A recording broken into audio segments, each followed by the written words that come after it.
Join me as I make my very first burger, and while we're here, let me tell you how this whole cooking thing even started for me. To be honest, cooking wasn't always my thing. I mean, I could survive. I could boil rice, fry egg, cook indomie, cook yam, cook stew, the basics. But that spark, that passion, it wasn't really there. What I loved was watching people cook on YouTube, Instagram, TikTok. I would scroll all day and save videos I've never tried, telling myself one day. But somehow that day always felt far. Then life started living. Things got tough for me, mentally and emotionally, and I found myself spending more and more time in the kitchen. Not just because I was hungry, but because it gave me peace. The sound of onions frying and the smell of pepper soup boiling, it started becoming therapy for me. That's when something clicked. Cooking wasn't just about food. It was a safe space, a quiet little world where I didn't have to be perfect. I just had to show up, thrive, and create something. Still, I was shy about it. I wasn't confident until I saw someone like Hilda Bassey do it, boldly, proudly, and beautifully. She made me realize that you don't have to be a professional chef to be good at this. You just need heart, a little courage, and a lot of love for the process. Since joining her class, I've honestly been so emotional. Watching her create over 100 recipes in her kitchen, so effortlessly, so powerfully, it unlocked something in me. It felt like I was finally waking up a part of myself I didn't know existed. It's the first time I've ever felt this deep sense of belonging in a skill I've tried to learn in my over 20 years on earth.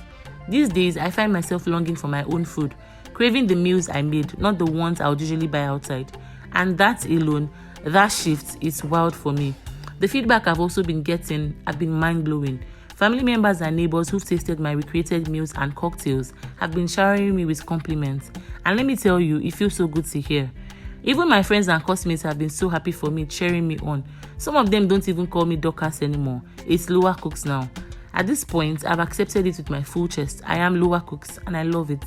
But let's be real, this journey isn't always sweet and spicy. It's also tiring, frustrating, and exhausting, especially for someone like me who is juggling content creation and schooling. There are days when a recipe flops or I film all day and the footage doesn't come out right and I just want to give up. But somehow, the moment I finally upload a video and people connect with it, all that sadness just disappears. And in its place, there's peace, there's pride, and there's purpose. Now, fast forward to today, me in my kitchen making a burger for the first time in my life. And as I was prepping, I remembered the oven. That same oven I've had for about 2 months and refused to touch. I legit used to look at it like one foreign object. I would whisper prayers before turning on the gas, talk less of oven.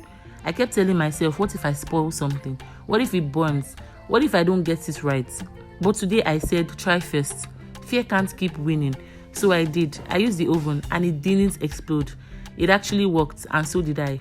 This burger might not be perfect. The cheese might not melt like the ones you see in